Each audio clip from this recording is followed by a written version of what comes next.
having one of these, mental training, whatever things, is it something that few of us need, or is it something that most of us are missing? I think most of us are missing it because to let the mind do what the mind wants to do, that's a bad recipe. We know for a fact that these people are designing it so that we use it all the time, nonstop. No one knows you. No one can. You don't have an opportunity to take in. It's not rocket science. What do you want? What inputs do you want to take in? Welcome to the show. Thank you for taking part in this immersive listening experience. A meaningful existence is a moving target that, no matter how close, will always be out of reach. We hope this message finds you with an outstretched hand. As we attempt to uncover complex truths, remember, life's toughest questions can be answered if we all just focus on one thing: being good people. Hello, everyone. Welcome to the show. Today I was joined by Wrenn. He's an old professor of mine. He is an associate creative writing professor at James Madison University and teaches poetry. Today we talked about rite of passage. We talked about the importance of doing things that are challenging and avoiding cliche. We had a super awesome conversation. I hope you guys enjoy it as much as I did. Awesome. Well, welcome to the show. It's my pleasure to be here, Joel. I can't think of a person who I would want to do the first episode with more. Oh, You've had a really impactful, you're this impactful figure in my life in a formative time that I appreciate and I think about a lot. hmm I remember you. I remember your youth and your openness, and it's like you had one foot in the past and one foot in a future you didn't understand or know, and I was right there with you in the same boat, but obviously in a different way. But yeah, I know you just had your book thing and we'll talk about that. But yeah. something that I have been thinking about a lot is this idea of cliches. And hmm this was like lesson number one, um, poetry 101, avoid cliches. hmm And it's something that I carry over to how I view the real world. And especially as a fitness coach, there's a lot of cliche that I see. And I would attribute, like, being a fitness coach now is the equivalent of being a snake oil salesman. It's like full of charlatans. And cliche in that industry is something that really bothers me. hmm Um, and even in like a big, broad scale understanding of the world, I think avoiding cliches is productive because it is a testament to like your unique perspective. Well, it's such a pleasure to be here, and I think this is a really good place to begin, because I think that you and I both, one of the things that you and I have in common is that we want to live a life of meaning and we want to live a life of impact. And um, we want to leave our mark on the world. And the way you leave your mark on the world is not by doing what everyone else is doing, while at the same time respecting the appropriate elders, right? Respecting tradition, learning from the past. But kind of as poet Ezra Pound would tell the world, make it new. Whatever you're going to do in some way, shape, or form, um, add a fresh perspective. Don't challenge. I guess to use a phrase that I've been using a lot as I think a lot about psychedelics, and I think a lot about spirituality, and I think a lot about politics too, as challenging the consensus reality. And so in a poem, if you have a poem that is, my love is a rose, and um, that sort of thing, comparing them to a summer's day, that is going to be cliche. And so we have to find new ways to express ourselves. And yet maybe you find this as a fitness coach, being out there, on Instagram, even being on social media, that it seems like there's so many clones, not only charlatans, but just clones. And people are all kind of doing the same thing. And it's sort of like, how do you stand out? How do you get your message across? How do you reach people and get them to, it's sort of like being in a park. You don't notice the squirrels. But if you were from, I don't know, if you were from Antarctica or the Arctic or something, and you saw a squirrel, you would be amazed. So, we don't want to be white noise. We don't want to be background noise. So yeah, so it seems very important to avoid cliches, and I think that involves changing our mind. Well, first off, it involves paying attention. It involves paying attention in life, showing up and paying attention. Do whatever you do it with both eyes open. Like you just don't just live, like be mindful of how you're living, how things are going. Why do you do certain things this way or that way? Because that gives you an opportunity to change it if you would like to. Exactly. Yeah, that's right. And so I totally agree with that. And I think that it takes mindfulness, right? It takes being in the moment to see, oh, I'm operating on automatic pilot, or I'm being a lemming or a follower in this situation. And how can I be, there's this word authentic, right? How can you be more authentic? Yeah. And I think, kind of to go back to your point, I think about this all the time. I'm literally doing what everybody else is doing. I am posting about fitness information on Instagram, and that is very cliche. And I guess to play devil's advocate on the conversation a bit. Sure. I really believe that no matter what, no matter how much you're able to avoid cliche, we're kind of just recycling the same things over and over and over again in different ways. And I do think that's not a bad thing. We can, still be non-cliche or idiosyncratic, to use words that I've heard you use before, and still use the same general idea. So how do you differentiate between the two of those things? Like old idea, but a new take on it. Well, I mean, yeah, it may be that originality is not really possible. Like if we have a philosophical conversation, maybe that's true. But I don't know what Egyptian people were thinking. You know what I mean? Yeah. None of us do. Or the Assyrians. I mean, we can look at their art and say, oh, well, that's different than what we do. But maybe their thought processes were in some way, shape, or form similar to ours. But I don't know. I think that, but to sort of put that aside for a moment, I think, because that's a sort of philosophical argument that's hard to really go far with. But I think that I think there are new ideas. I mean, I think that how do you answer a question? I mean, what was your question again?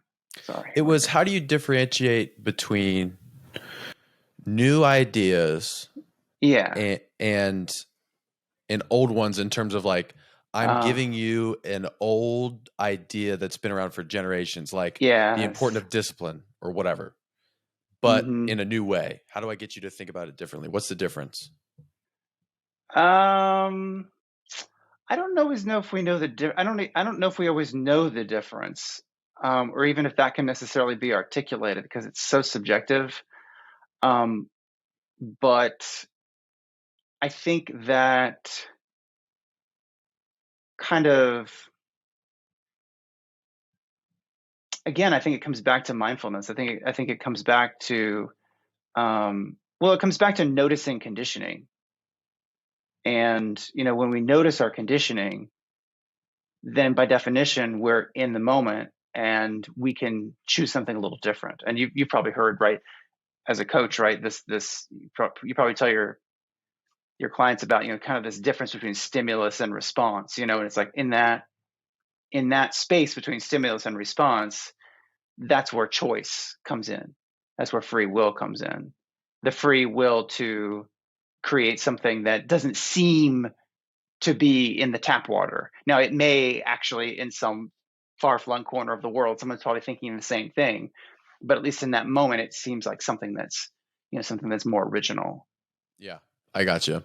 Well, it's just like something that's been on my mind too, because sometimes I'll be sitting and this profound thing hits me where it's like, I'm a genius. This idea is awesome. And then 2 weeks later, I'm listening to a podcast and somebody says the almost verbatim what I thought. And then it's not guilt. It's a reminder of ego that I'm not as smart as I think I am. I'm maybe not, I think it's good to have those reminders in a sense as well. Yeah. But what's important there, it seems, is the contemplating or the reflection or the noticing that we've been talking about. Yes, definitely. And, when you say all that, it reminds me of Sir Isaac Newton and a guy named Leibniz. They were two mathematicians, two scientists, and they'd each discovered calculus independently.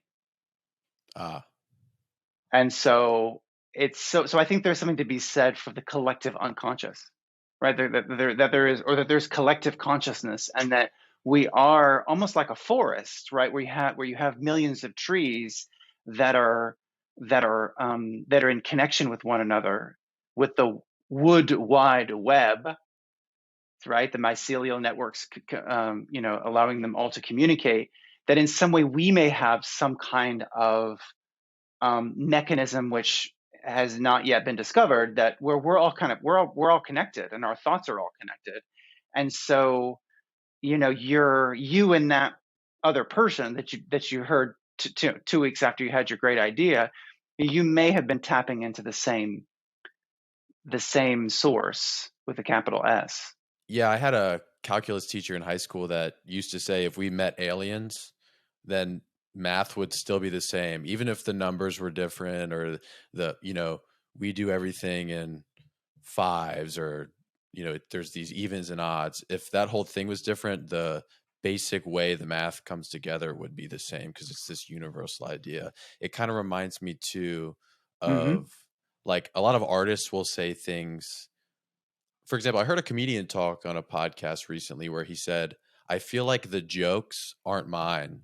I'm just, when I sit, they come to me and I'm the guy that tells them, but they weren't mine. I don't know. Like, what is your kind of relationship with that creative process when you write or whatever? Well, this is something that we talked about in the class that of mine that you were in, the poetry writing class, is that we have, it's a useful, at the very least, it's a useful fiction that we have a muse with a capital M. And so it's a useful fiction. Maybe we really do. Okay, so the Greeks thought we had daemons, daemons, kind of on our shoulders, and who gave us great ideas and who could guide us. But I think that, yeah, you're kind of getting into a realm that's kind of shamanistic. You're getting into a realm, when we kind of go down that path where you're the poet, or the thought leader, or what have you, is a kind of medium, right? Is a kind of medium. They're a secretary. As I think I would tell you all, as poets, we're secretaries for our muse. The muse is dictating to us, and we're writing down. And that's the best. For me, that's the most delicious, best way to create, is to be that receptive. And then, once the download occurs, then you can kind of go back and revise. And that does take a bit more will, you could say. but there is something, from my own experience, there is something outside of us, outside of me, independent of me, that oftentimes creates inspiration. And I can't, I don't exactly know what that is. There are lots of names for what that could be, but I just prefer to uh, maintain that relationship as best I can and not ask a lot of questions. Yeah, just take it. Just take it. Your memoir was taken for publication. Congrats. Thank That's you. awesome. Thank Tell you us so about much. that. Thank you. Well, that was, I was trained as a poet. I have an MFA in poetry. And so when I was getting when I was in undergrad and when I was in grad school, I didn't take creative nonfiction courses. I didn't take fiction writing courses. I only took poetry. And so I had to teach myself how to write memoir, how to write prose, how to tell a story, how to have characters, how to have dialogue. And uh, that was a wonderful process, difficult, but wonderful, because I learned to, I guess you could say, be a channel for inspiration. And so I would kind of be working, and these paragraphs, these sentences would appear. They would appear, and it was, and I was just the secretary to my muse. So that was a really exciting, really exciting process, and in some ways I can't believe I got to the end, because I didn't really know what I was doing in a lot of ways. But I didn't know what I was doing, but maybe something outside of me did. Yeah. So is the book done, sort of, or no? Mm-hmm. It's finished. The book Okay. is finished, and the book is my editor has the book, and she's going to be editing it, and it'll be released next spring, so in a year. But yes, it's there's a period. There is a final period, in that manuscript, the end. Cool. So it's hard to believe. What do you hope that it accomplishes? I really hope that it teaches people. It teaches people. I know that's a dangerous thing to say for an artist. Say, I want to teach the world something. I want to teach my readers something. But it's a dangerous thing, and I think I would advise you and your poetry cohort not to be didactic, right? Not to sort of be too preachy, or so forth. But I I did I learned some things that I want to share with the world, and I also want to, in this time of environmental crisis, I want to show. I guess I want people to learn how I healed myself, how I dealt with my personal crises, while at the same time waking them up to the fact of the ecological crisis that we're in right now. I believe, Joel, it's going to be 85 here tomorrow, 85 degrees here in the Shenandoah Valley, mid-April. It's pretty scary, kind of as the thermostat gets bumped up higher and higher. And so I'm really wanting to raise awareness, not only about trauma, personal trauma, but also about the climate, the climate crisis. Yeah. I think that's awesome. Can we dive into each one of those things a little bit separately? Like Sure. this, I guess a little bit about your past, this, Yeah. I would assume kind of coming of age thing, Mm-hmm. your interest in writing, diving, things like that, Sure. versus like, it almost seems like those are two separate things.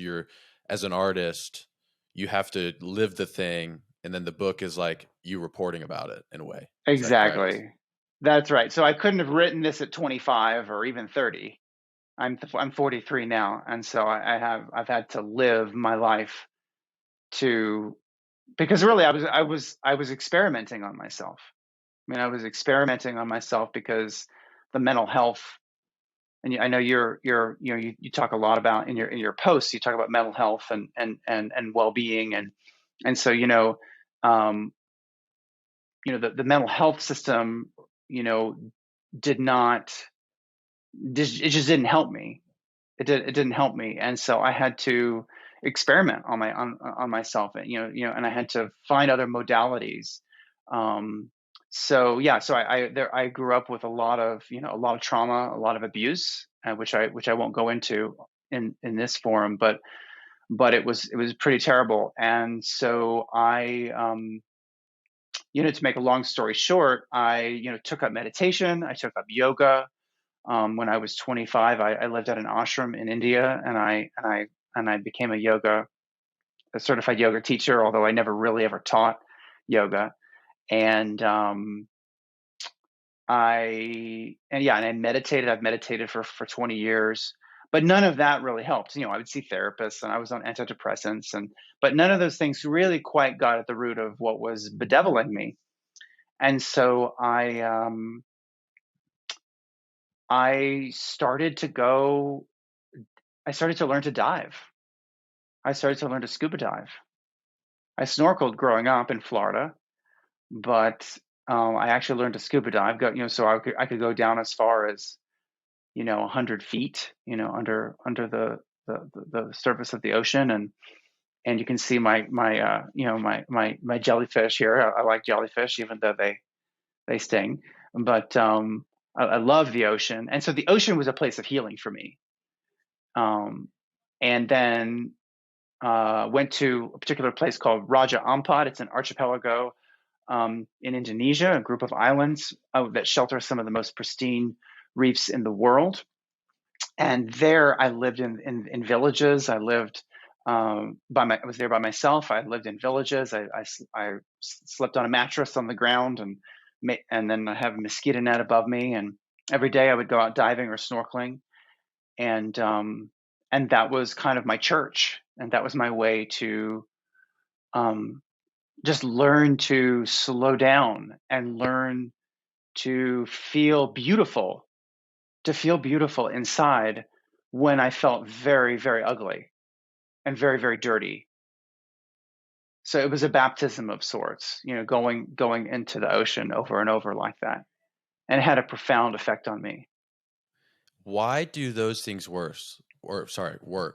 You are exploring a new Yeah, world. Why is it so therapeutic? because it because I felt very safe. For one thing, like in a psychedelic journey, you have to feel safe. You have to have a trusted guide.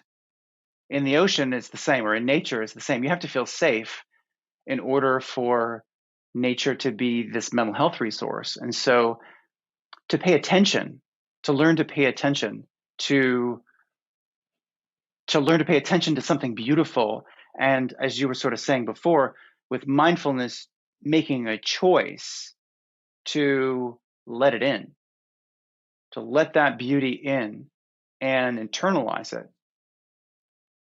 And I think what added a lot of urgency to it, Joel, was that those reefs, I mean, coral reefs will become the first ecosystem on Earth to go extinct.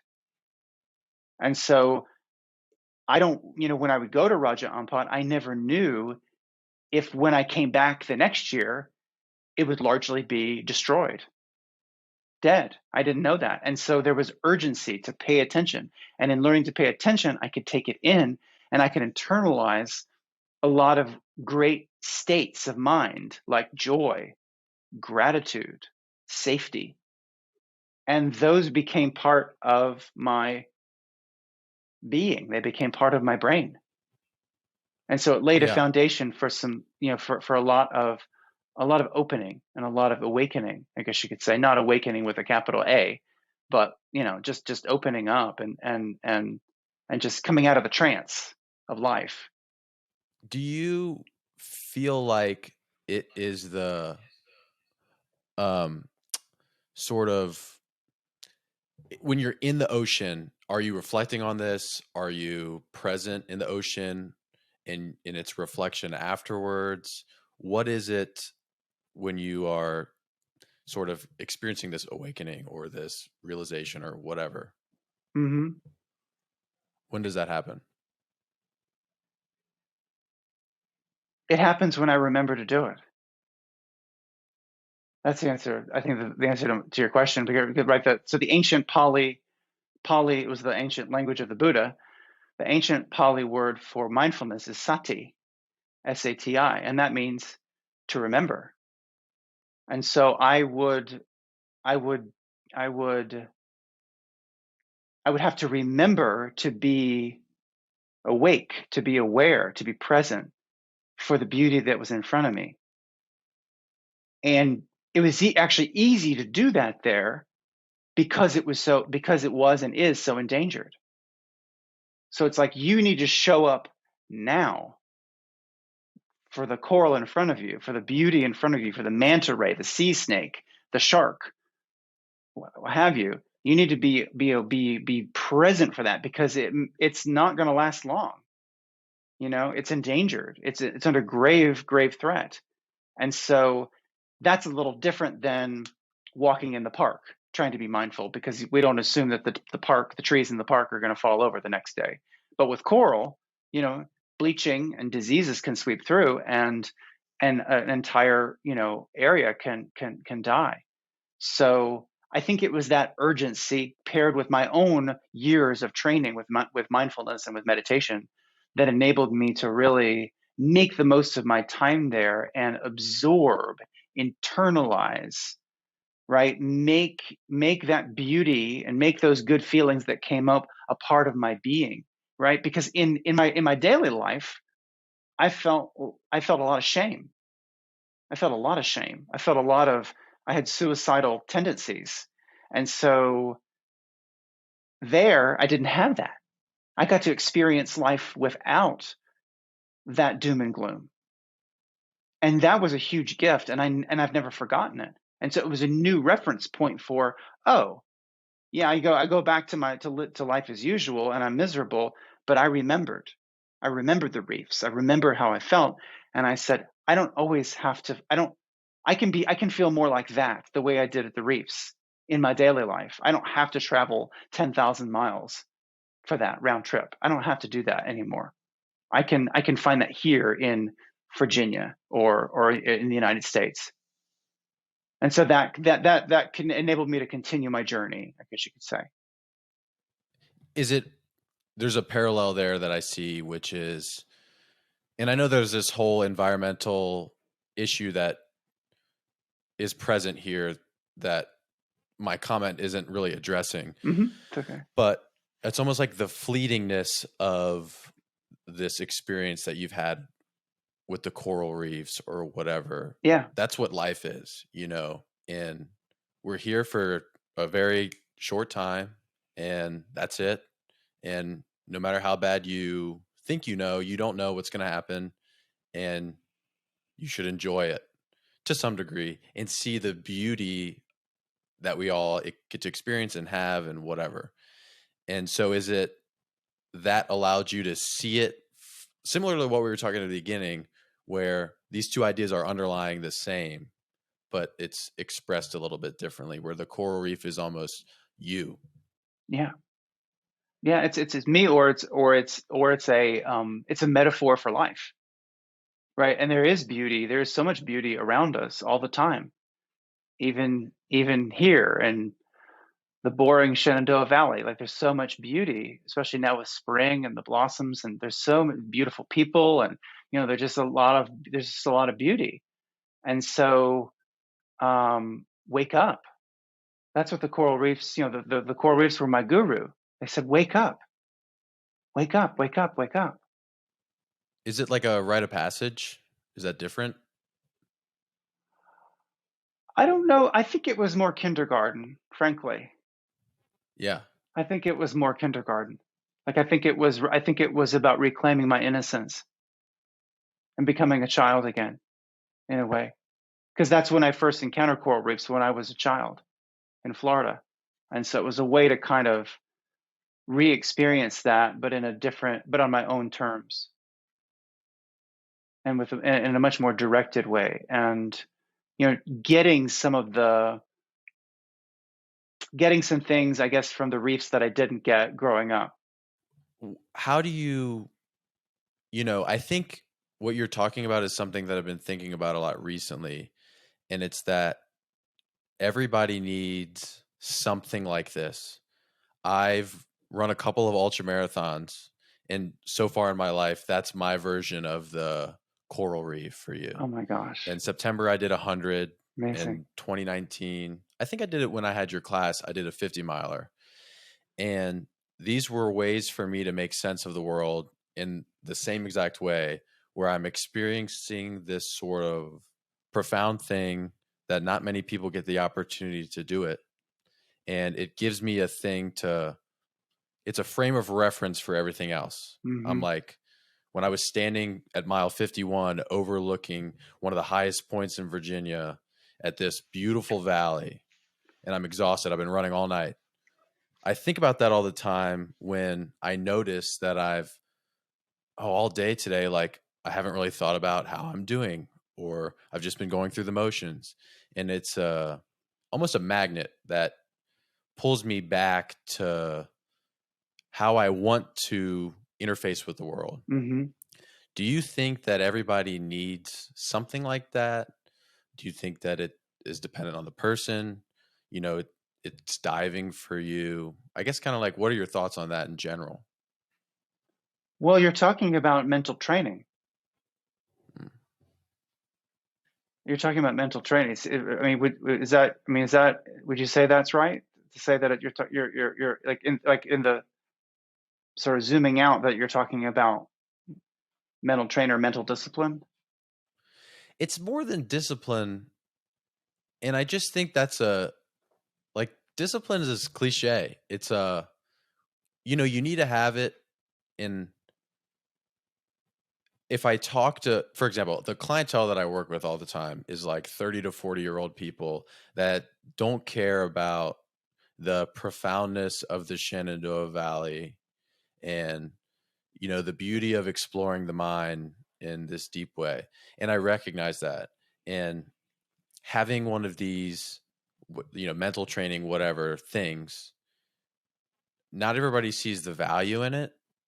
And I guess my question was more geared towards your thoughts on that. Yeah. Is it something that few of us need, or is it something that most of us are missing? I think most of us are missing it. And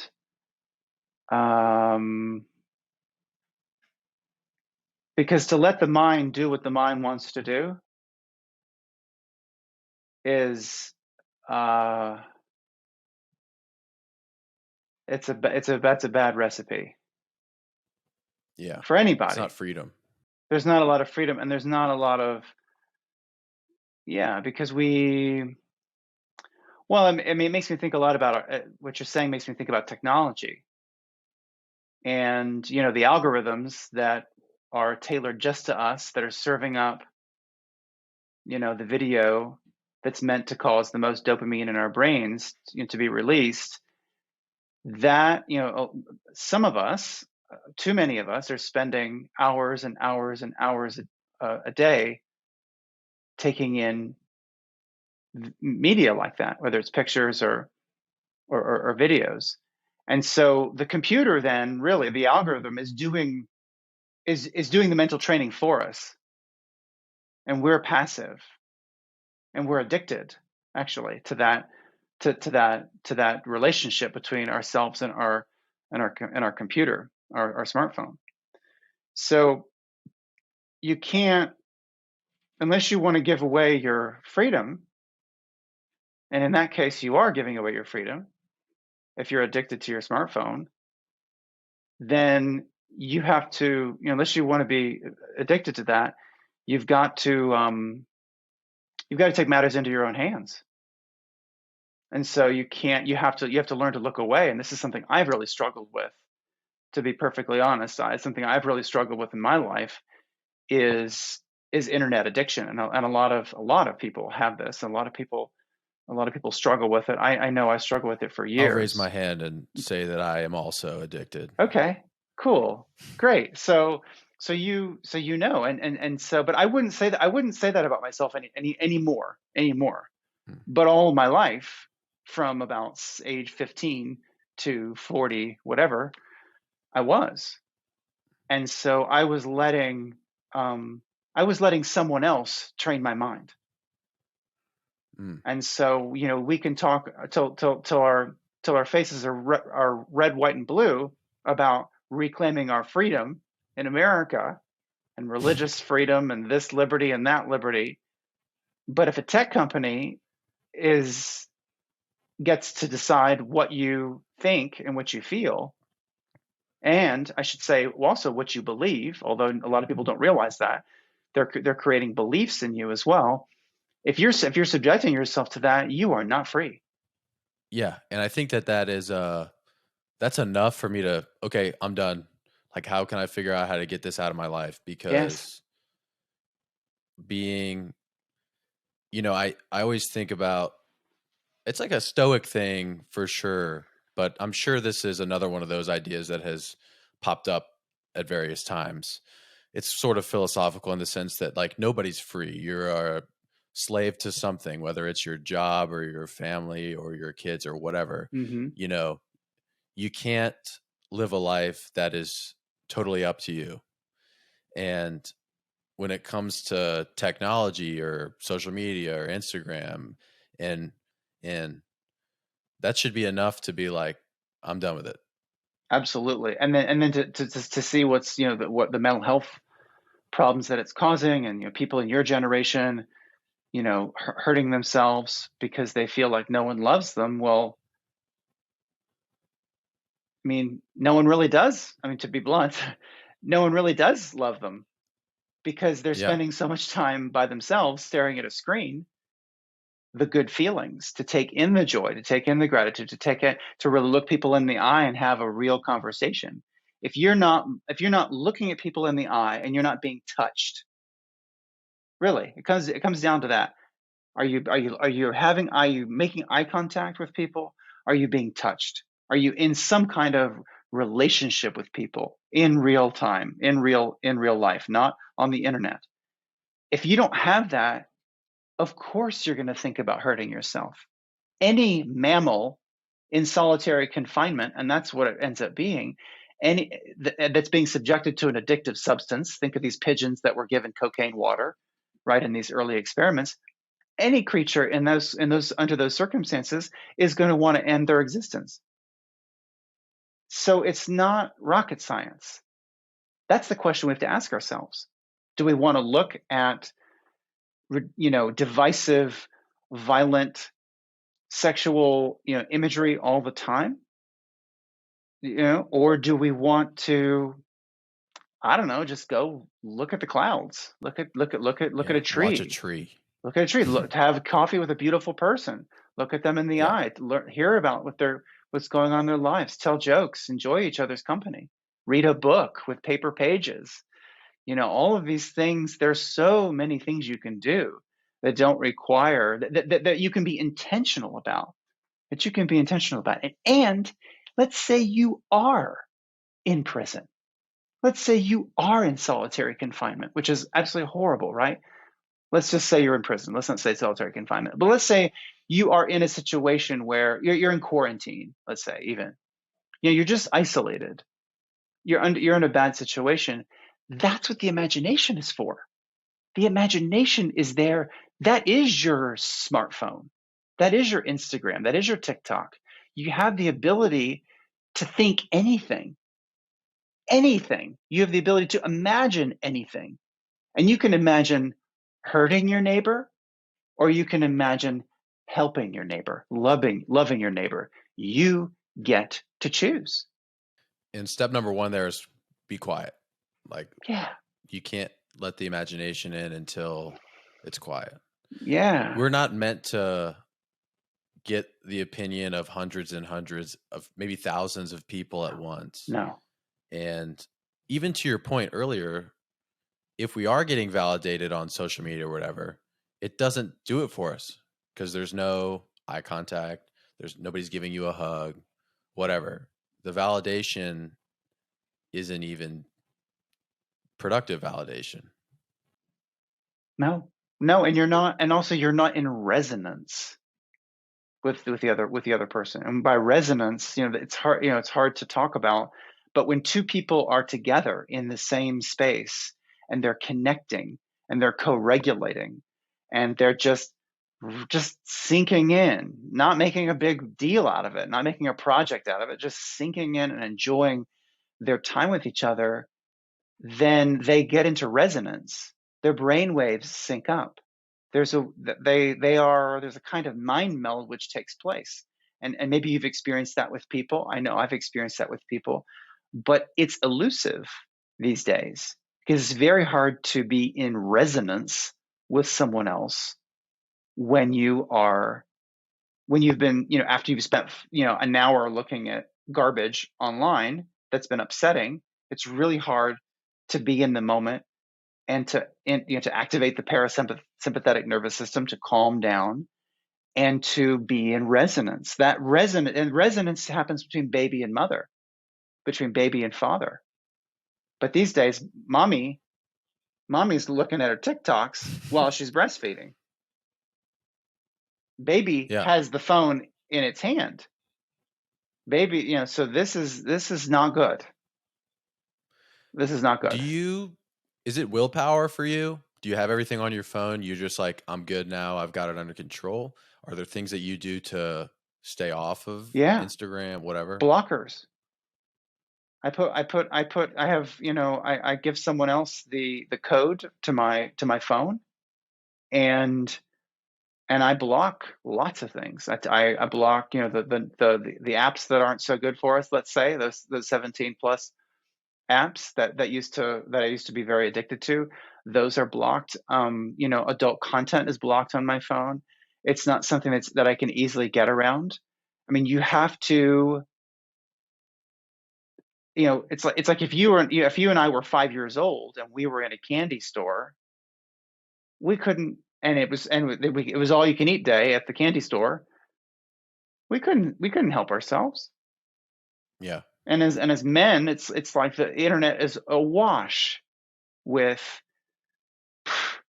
plenty of material that is ready to hook us. And so I have to create that kind of firewall, and I have to schedule time with other people. I have to just have more to do in my life than looking at a screen, being online. And it seems like there's this cyclical nature of history. Yeah.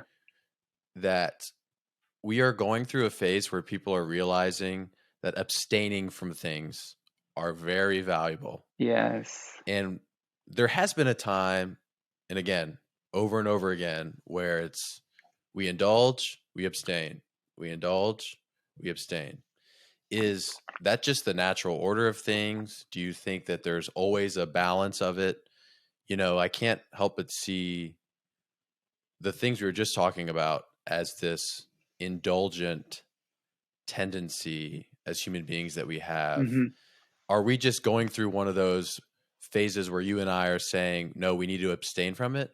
Or is there something to that will always be universal? Like abstinence is very important to understand. Mm-hmm. Discipline is very important to understand.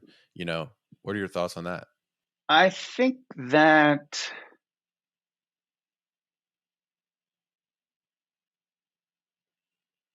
primates,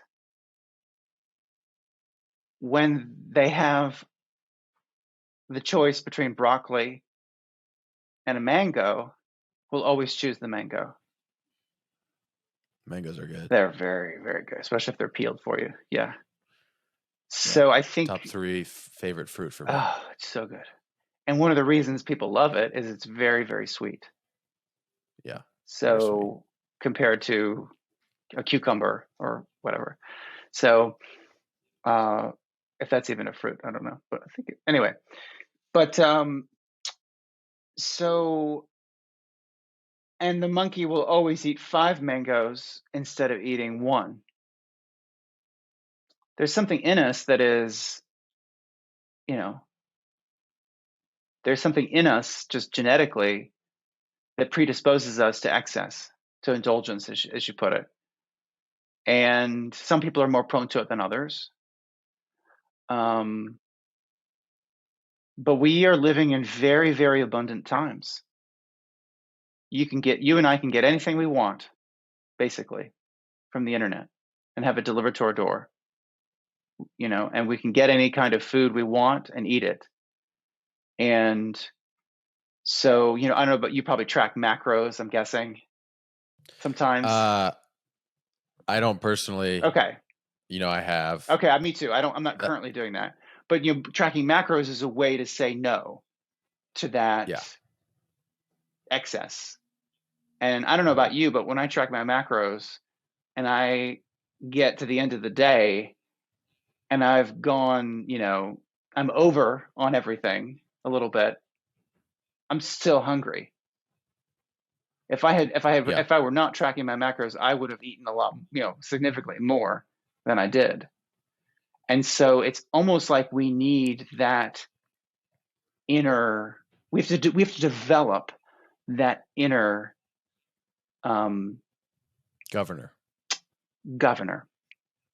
inner sheriff, inner coach, you could say. Yeah. We have, and so I think that. Yeah, and I think that this is something that's just part of being human, but it's exacerbated by the fact that we live in such abundant times. And but in every society, there have always been people who've practiced abstinence, who've had discipline, yogis, monks, and so on and so forth. People who lived lives that were more Spartan, more ascetic, and the Buddha preaches, I guess you could say, or teaches, don't be too self-denying, but don't be too self-indulgent either. You've got to find your middle way. And that is, I think that's my journey has been to find my middle way, not the middle way that everybody has. Your middle way is probably different from mine. But I think the book is an attempt to say, okay, I found my middle way. Maybe some of the things I did can be of benefit to you.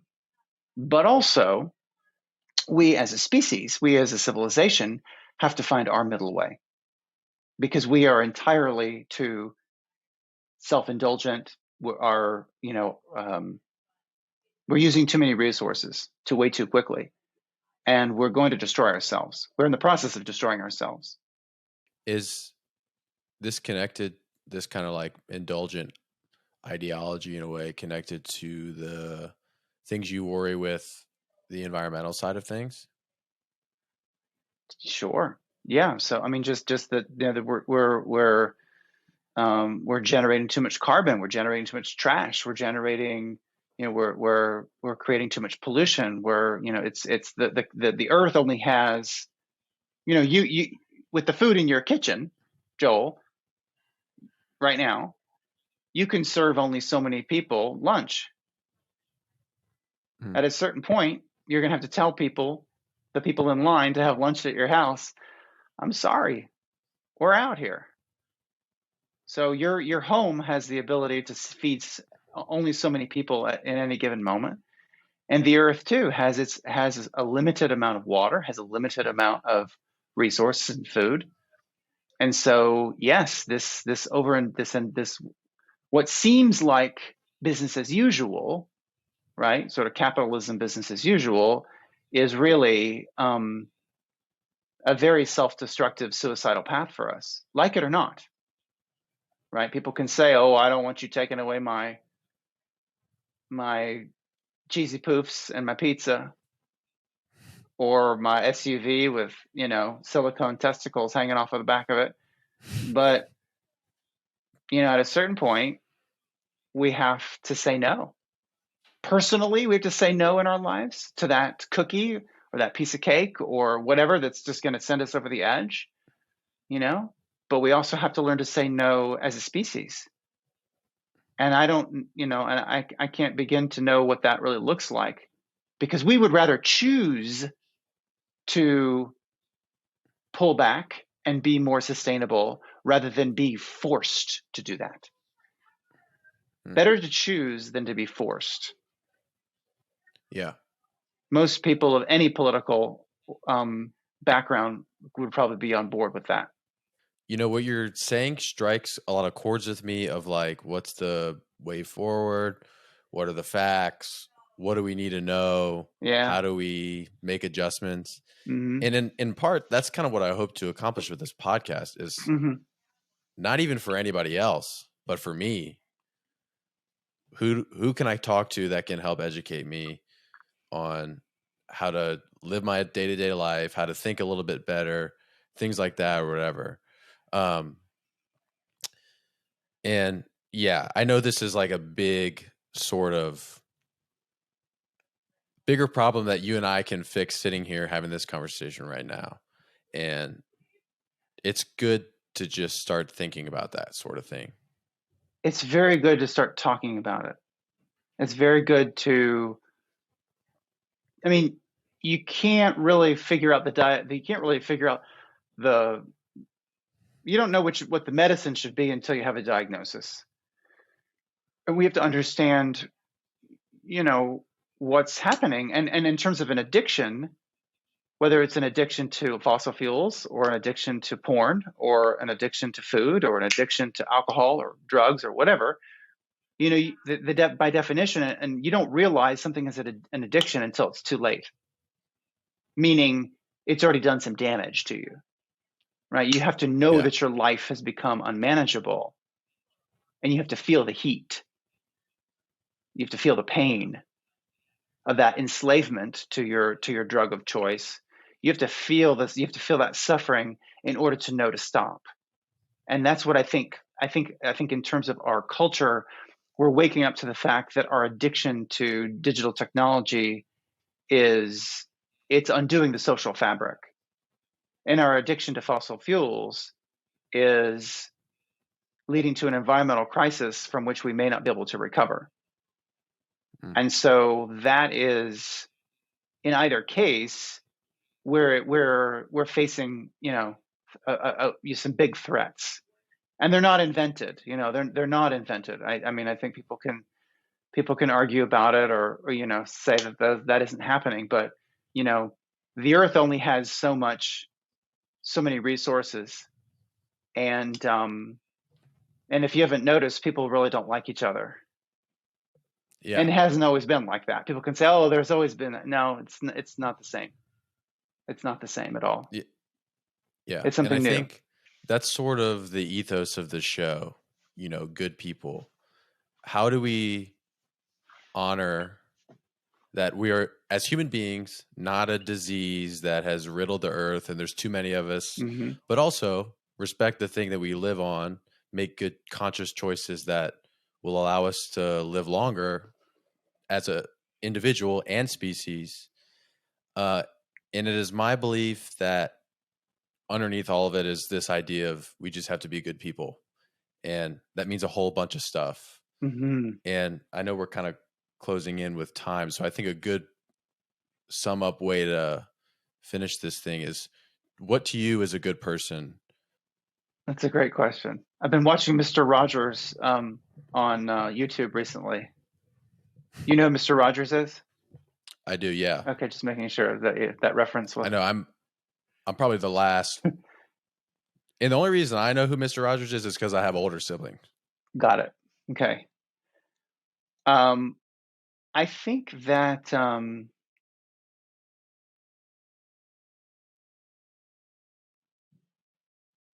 a good person is someone who is committed to choosing love.